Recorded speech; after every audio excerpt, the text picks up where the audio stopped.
Hello guys, welcome to tax updates. आज का हमारा टॉपिक है profit and gain from business and profession.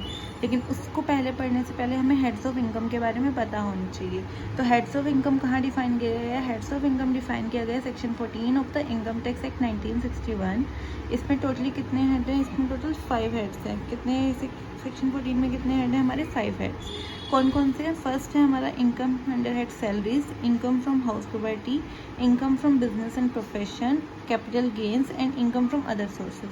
पहले हम इसका थोड़ा सा इंट्रो ले लेते हैं कि क्या क्या इन सब में आता है। इनकम फ्रॉम सैलरीज में आता है लाइक आप कहीं पे एम्प्लॉयड हो या कोई भी पर्सन जो जॉब कर रहा है उसकी जो वो अर्न कर रहा है वो जाएगा सैलरीज में। ठीक है, लाइक मैं कहीं पे एम्प्लॉयड हूँ, मेरी 2.5 लाख रुपये में साल की सैलरी है तो वो जाएगी income from under head salary.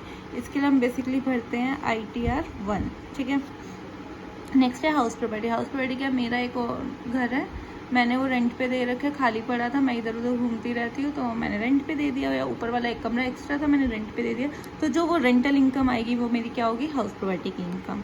Next है profit and gain from business and profession. मैं बहुत अमीर इंसान हूँ, मेरे चल रहे हैं 4-5 बिजनेस, तो मेरे जहाँ भी जिस बिजनेस है, एक मेरा टेक्सटाइल का चल रहा है, एक मेरा सीमेंट का चल रहा है, तो जो मेरी इनकम आ रही है वो सारी कहाँ जाएगी? हमारी बिजनेस एंड प्रोफेशन में।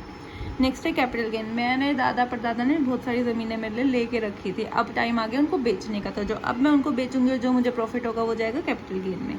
नेक्स्ट है हमारा इनकम फ्रॉम अदर सोर्सेज। अब इनके अलावा भी बहुत सारे सोर्स हैं इनकम के, अब वो जहाँ नहीं, जो इनमें नहीं आया वो कहाँ जाएगा? अदर सोर्स में, like dividend, interest, this, income tax refund. ठीक है, समझ गए होंगे आप इतना। इनमें कोई भी प्रॉब्लम हो तो you can DM me for that. Okay, उसके बाद हम पढ़ेंगे मेन है हमारा profit and gain from business and profession. Business and profession क्योंकि अब सीजन चल रहा है ITR का, तो बेसिकली मैं उसके कंसिडर में बताऊंगी like someone is doing any profession, तो how to file their income without maintaining their accounts. Basically I am going on that. ठीक है, तो हम जाएंगे प्रोफेशनल लाइक केस में प्रिजम्पटिव इनकम में। हमारे टॉपिक क्या हो गया? Presumptive income, profit and gain from business and profession, but we are shifting to profession. क्यों?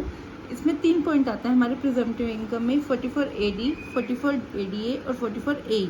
ठीक है, 44 AD, AE और ADA।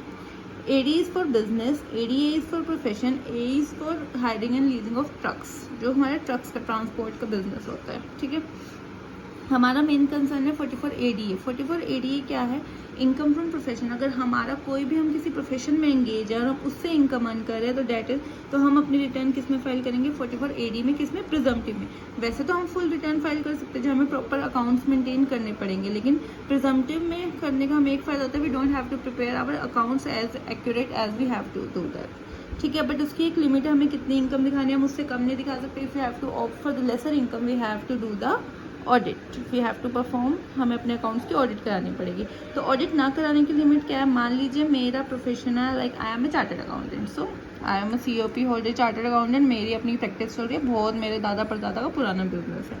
ठीक है, और मैं कमा रही हूँ सालाना 5 लाख रुपए। ठीक है, 5 lakh is my annual income. तो ग्रोस रिसिप्ट कितनी होगी? सब मिला के, ये मेरी रिटर्न भर के, लोगों को एडवाइजरी दे के, सब मिला के। बट अब मुझे क्या है, अब मुझे अगर प्रिजम्पटिव में भरनी है और मुझे ऑडिट भी नहीं करानी, तो मुझे कितनी इनकम चाहिए होगी? मुझे चाहिए होगी 50% और मोर। ठीक है, I have to show my income 50% और मोर। 5 लाख का 50% हो गया 2.5 lakh. I can show 2.5 lakh से लेके 5 लाख तक मैं कितनी भी इनकम दिखा सकती हूँ, बट लेस देन, अगर मुझे 2.5 लाख से कम दिखानी है, लेस देन 2.5 लाख, तो मुझे ऑडिट में जाना पड़ेगा, फिर मुझे ऑडिट करानी पड़ेगी, मुझे दिखाना पड़ेगा, क्योंकि ये गवर्नमेंट ने, इनकम टैक्स ने ये रूल बना रखे हैं कि अगर आप उसमें प्रोफेशन में हो तो आपके एक्सपेंसेस इतने ज़्यादा नहीं होते एज़ कम्पेयर टू बिजनेस, क्योंकि आपके बहुत सारे ये लेबर, मटेरियल, ये सब एक्सपेंसेस आपके नहीं लगते। तो उन्होंने कंसिडर किया कि 50% is your income and 50% is your expenses. But अगर आप फिर भी उनको चैलेंज करके अपना इम्प्रूव करना चाहते हो, नहीं हमारे एक्सपेंसेस उससे ज़्यादा है, तो you can go for the audit. Otherwise, you can file return for the 50% or more, and the time is over. If you want to know how to file return for the 44 AD, you can DM me. I will nextly upload a video for that. And if you like the video, do like, share and comment. And thank you for watching. Bye bye.